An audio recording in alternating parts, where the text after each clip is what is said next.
Silahkan Malaysia berbangga diri dan merasa berani jika harus berperang melawan Indonesia. Tetapi, di balik langkah nyata yang sudah dilakukan oleh seorang Prabowo yang diam-diam itu adalah wujud beliau menjalankan amanat dan wasiat Presiden Soekarno dan Gus Dur selama ini.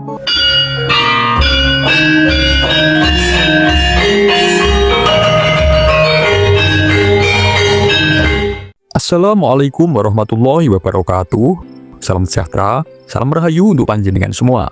Sedulur, setiap terjadi perang medsos antara netizen Indonesia dan netizen Malaysia, entah itu dipicu gara-gara kompetisi sepak bola maupun gara-gara kasus kekerasan terhadap tenaga kerja migran seperti yang terjadi pada 24 Januari 2025 kemarin, yaitu penembakan 5 WNI oleh kepolisian Malaysia, pasti ujung-ujungnya adalah provokasi perang seperti perang antara Rusia dan Ukraina. Dan apa alasan yang sebenarnya membuat netizen Malaysia itu sangat percaya diri dan tidak takut jika Malaysia harus berperang melawan Indonesia? Satu-satunya alasan yang membuat netizen Malaysia merasa berani jika perang melawan Indonesia, dan itu sering sekali diungkapkan dan dibangga-banggakan oleh netizen Malaysia adalah jika Malaysia perang melawan Indonesia, Malaysia pasti akan didukung dan dilindungi oleh Inggris. Mengapa? Karena Malaysia memang pernah menjalin perjanjian pertahanan dengan Inggris, yaitu Perjanjian Pertahanan Inggris Malaya atau AMDA.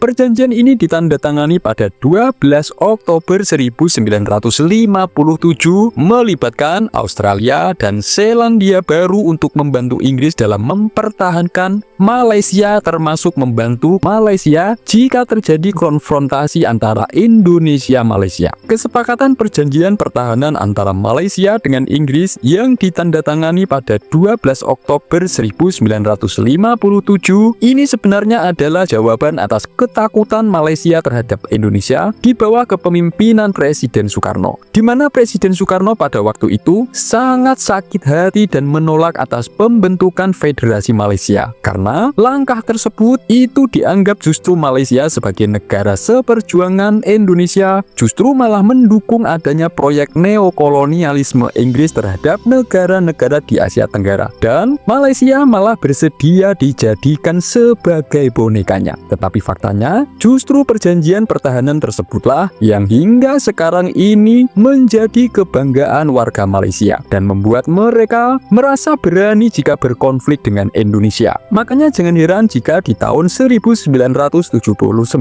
itu Malaysia sudah mulai mengingkari perjanjian terkait perbatasan di Blok Ambalat, di mana Malaysia itu mengklaim bahwa Blok Ambalat adalah milik Malaysia. Padahal pada 27 Oktober 1969 itu sudah ada penandatanganan perjanjian tapal batas landas kontinen Indonesia Malaysia yang disebut bahwa Blok Ambalat adalah milik Indonesia. Tetapi Malaysia sudah berani-berani ingin mencaploknya. Kasus-kasus sengketa perbatasan inilah yang berulang kali terjadi di Indonesia dan juga membuat Gus Dur itu sakit hati terhadap Malaysia, selain akibat adanya tindakan-tindakan kekerasan aparat kepolisian Malaysia terhadap warga negara Indonesia. Silahkan Malaysia berbangga diri dan merasa berani jika harus berperang melawan Indonesia. Tetapi, di balik langkah nyata yang sudah dilakukan oleh seorang Prabowo yang diam-diam itu adalah wujud beliau menjalankan amanat dan wasiat Presiden Soekarno dan Gus Dur selama ini, ada 6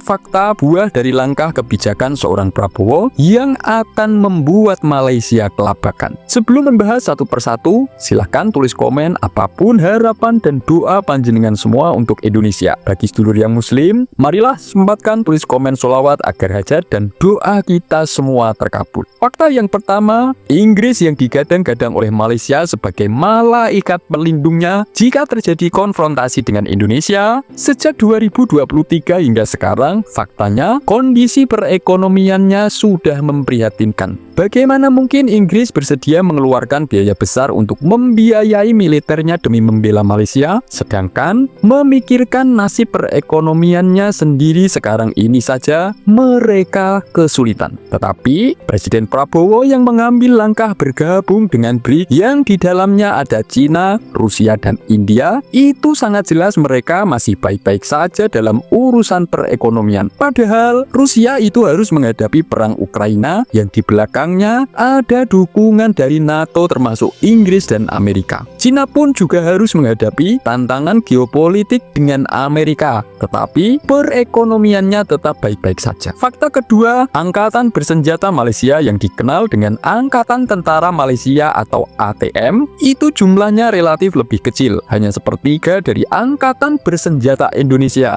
yaitu sekitar 110.000 personel aktif. Sedangkan Indonesia faktanya sekarang memiliki angkatan bersenjata terbesar di Asia Tenggara, yaitu dengan jumlah personel aktif sekitar 400.000 personil. Fakta yang ketiga, jika Malaysia merasa lebih modern dalam pertahanan udara dan bangga dengan memiliki 18 unit jet tempur tercanggih yaitu Rafale buatan Prancis yang telah dipesan per 2023 dan pengirimannya akan dimulai pada akhir 2024 atau di awal 2025 ini, faktanya Indonesia sudah membeli 42 unit jet tempur Dassault Rafale dari Prancis yang sebelumnya sudah dipesan oleh Presiden Prabowo ketika beliau masih menjabat sebagai Menteri Pertahanan. Fakta keempat, jika Malaysia bangga dengan kapal selam kelas Corpene dengan teknologi canggih buatan Prancis untuk pertahanan maritimnya, faktanya Indonesia selain sudah memiliki 5 kapal selam, Indonesia pun juga bakal menambah lagi 2 kapal selamnya dengan teknologi lebih canggih buatan Prancis yang akan dibuat di Indonesia sendiri, yaitu Scorpene Evolved. Fakta kedua dan ketiga itu jelas adalah sebuah langkah yang diambil oleh Presiden Prabowo ketika menjabat sebagai Menteri Pertahanan demi menjalankan wasiat Bung Karno, yaitu demi menjaga kedaulatan negara di udara maupun di sektor kemaritiman. Fakta kelima, jika Malaysia merasa lebih beruntung dengan wilayah yang kecil dan lebih terpusat, sehingga logistik dan mobilitas pasukan militer akan lebih mudah dikelola jika menghadapi perang melawan Indonesia, faktanya posisi geografis Malaysia yang berbatasan langsung dengan Indonesia di Kalimantan maupun di Sumatera itu akan menjadi kerugian besar bagi Malaysia jika konflik dengan Indonesia meletus.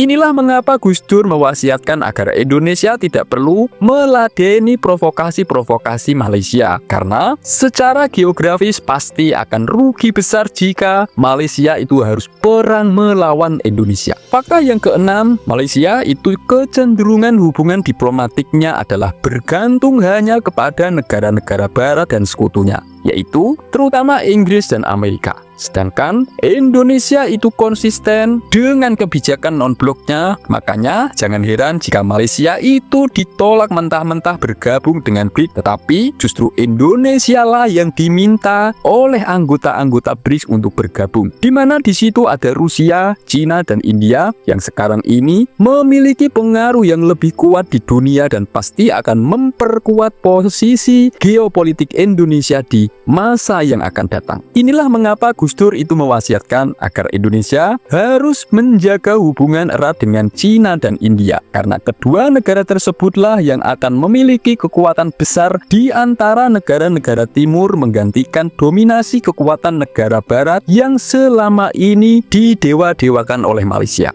Semoga ini bermanfaat. Wassalamualaikum warahmatullahi wabarakatuh.